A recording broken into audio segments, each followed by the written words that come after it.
Good morning again, folks.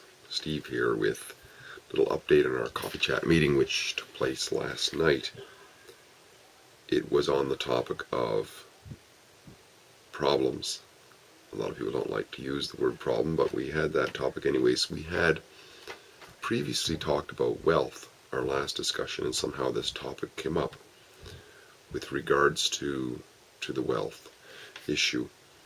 And so the idea was let's talk about this. There were 21 of us there, according to my count, and most people gave comments on it. There were a lot of different things. I'll give a little rundown on what jumped out at me as really interesting, and then I'll give a few words of my own here. And feel free to chime in also after if you want to on this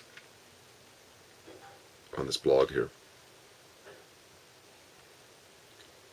People made comments. A lot of them were related, what people were saying, but there were things that were unique.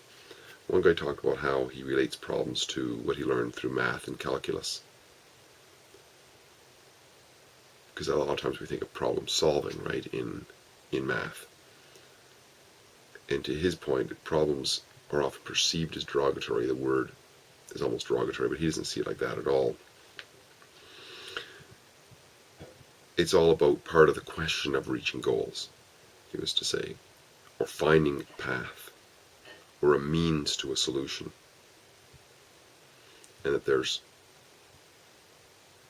normally options, but not necessarily always. They don't always seem to be evident anyways. He was of the mind that sometimes we have the tendency to run away from problems, but this is not always ethical to do. And there's no guarantees always. Somebody else said that it is often easier to leave a problem rather than confront it. The easier way out is easier.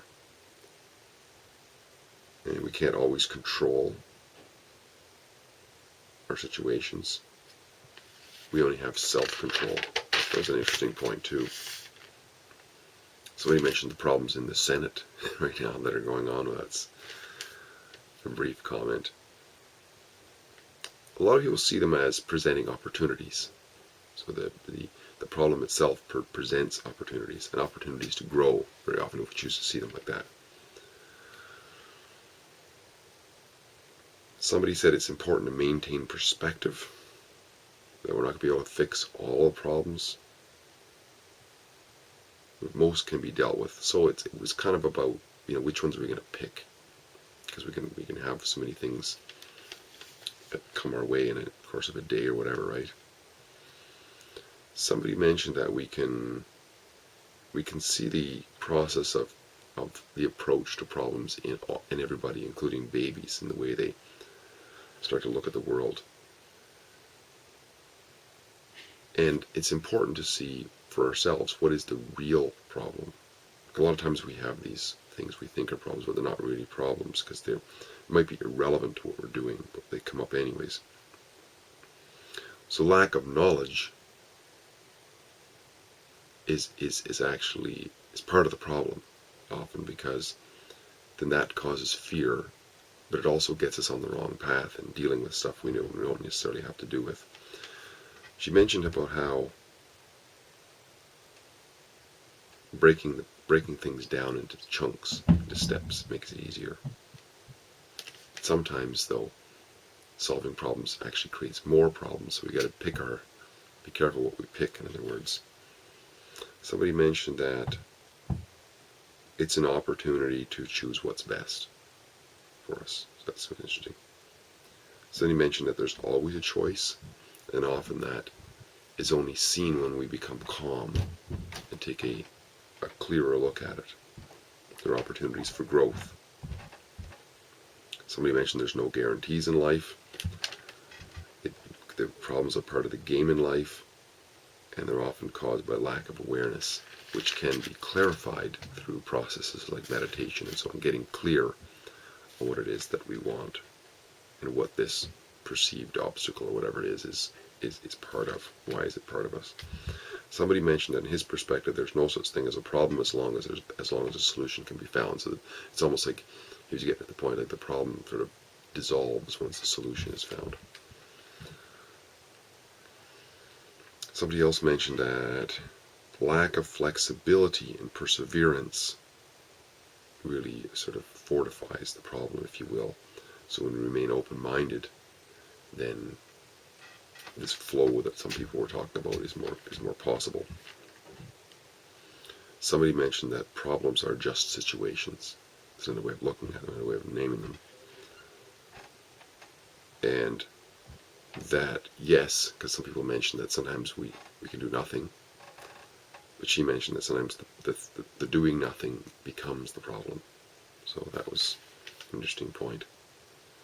Somebody else mentioned that so often we think of my problem. This is my problem. We're always just thinking about ourselves, and at the same time there's other problems going on that involve others, which don't appear to be our problems, but they actually effectively become. So sometimes it's dealing with that. But that we can't solve them all, though. We got to know what we can do, in other words, know what we're capable of in that moment is helpful. Somebody else mentioned that problems to him are like a disruption of the flow of life. And we run into them sometimes when we outstretch our boundaries, our current boundaries. They're like running into a wall. And if we comprehend what's going on, we can usually find the solution. I thought that was interesting.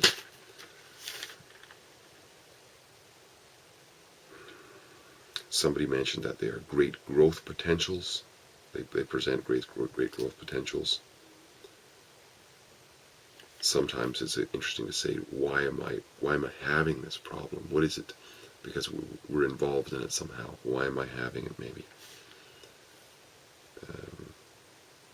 They're there to trip us up so that we can have a closer look at ourselves and our journey and so on. And she made the point that they come when we need them most. This individual also said that somebody made a point to them one time in terms of reaching out to somebody. Shit or get off the pot. I quote, unquote.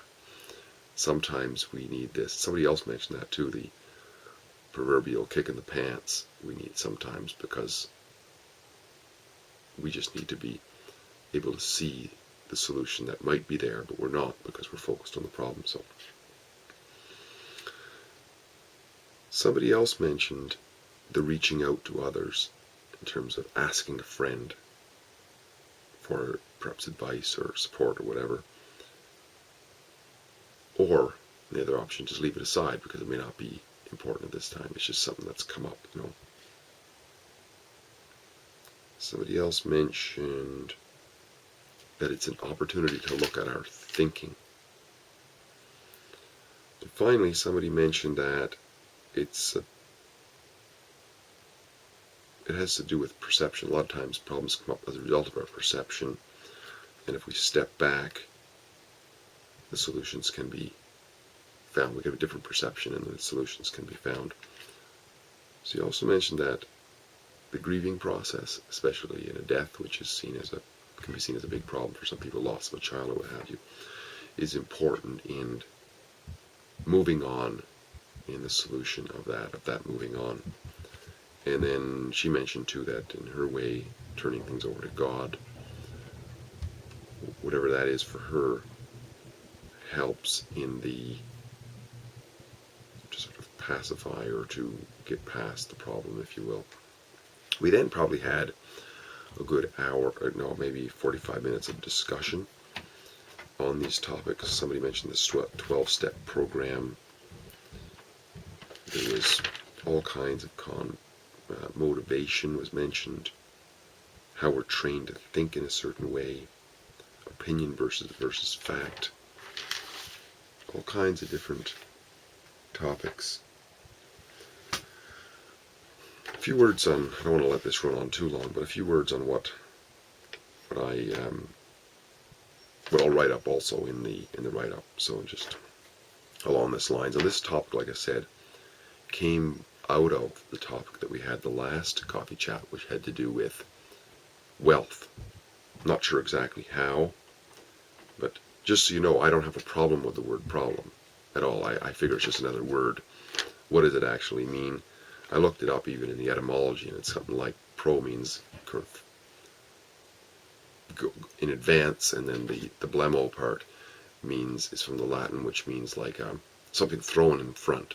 So pictorially, if we see what's in front of us, and it's kind of like a sign, in other words, or an obstacle or something like that. It's kind of what's thrown out there. So, but so in reference to, because it came out of that last one to do with wealth, what's the relation between this problem issue, or this concept of problem, and the wealth aspect of life, and whatever form wealth takes in life? And this question that I asked caused me to remember a job I did with my son Liam about a year ago, where we installed a conveyor belt at a plant in a town nearby, and it was on a Saturday, and the owner of the plant was there. And the owner was kind of impressed that this 14-year-old kid was working alongside me and was doing his job quite well. And during the break that we took, he took liberty to impart some of his wisdom, share some of his wisdom with my son. And he made the point that if you want to be successful in life, look for problems. Which was interesting, and if anybody knows my son Liam, it's to make a comment like that is just going to spark more questions. So Liam asked some clarification questions, and as it turns out, this guy then went on to tell Liam the story, essentially, of how this whole plant, this processing plant, had come to be. And it was along the lines of somehow that he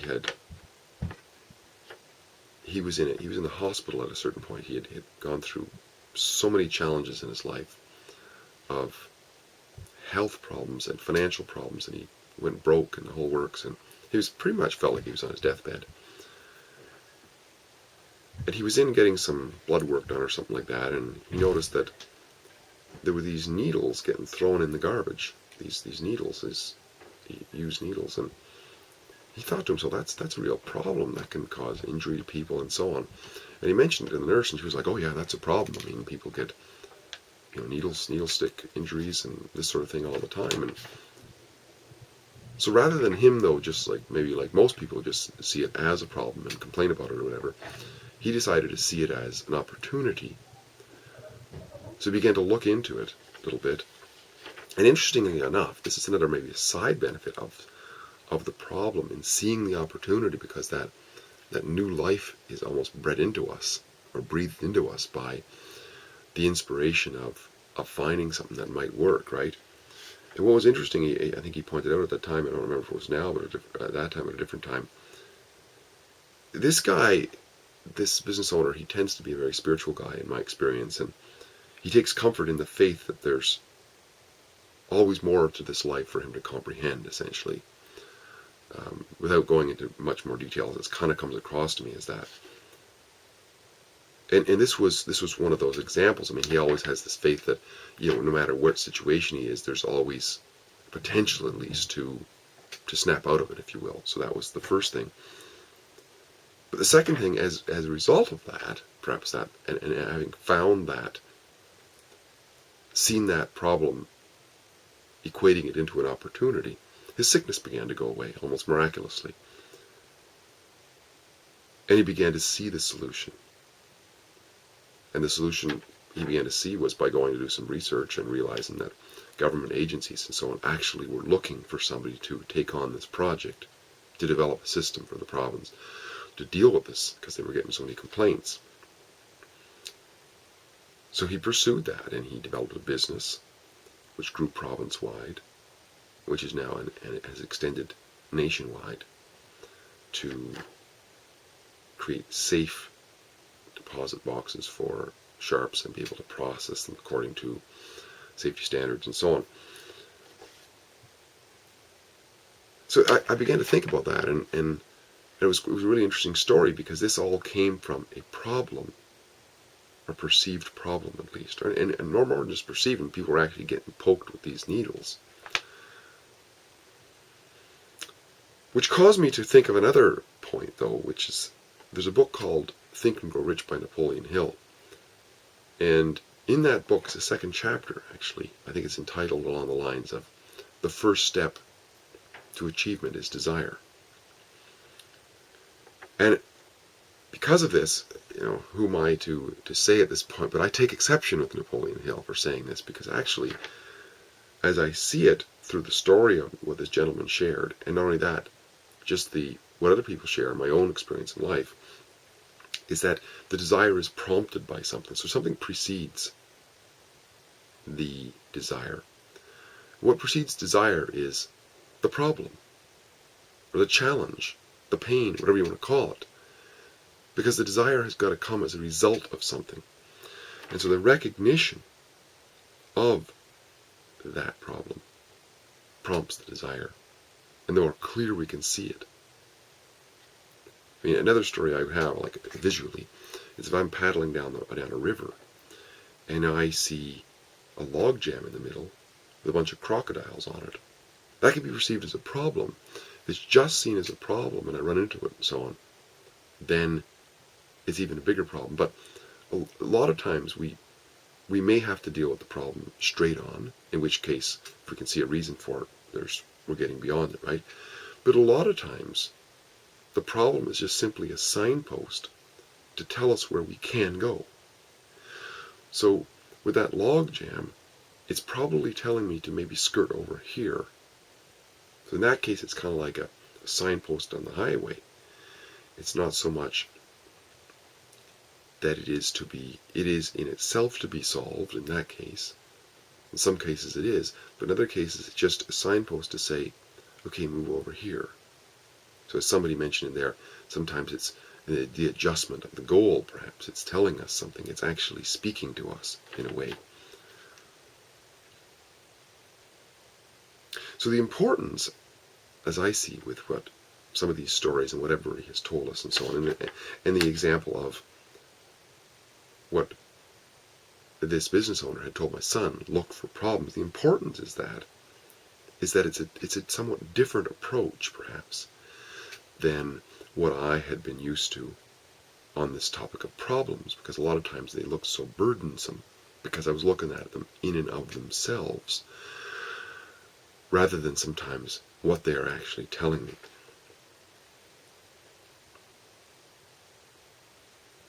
They can be more like a call-out to approach a riddle in life, or what to do next, And an honest answer to those questions, or the prompting, it normally acknowledges first, at least acknowledging the problem. There's no sense denying it.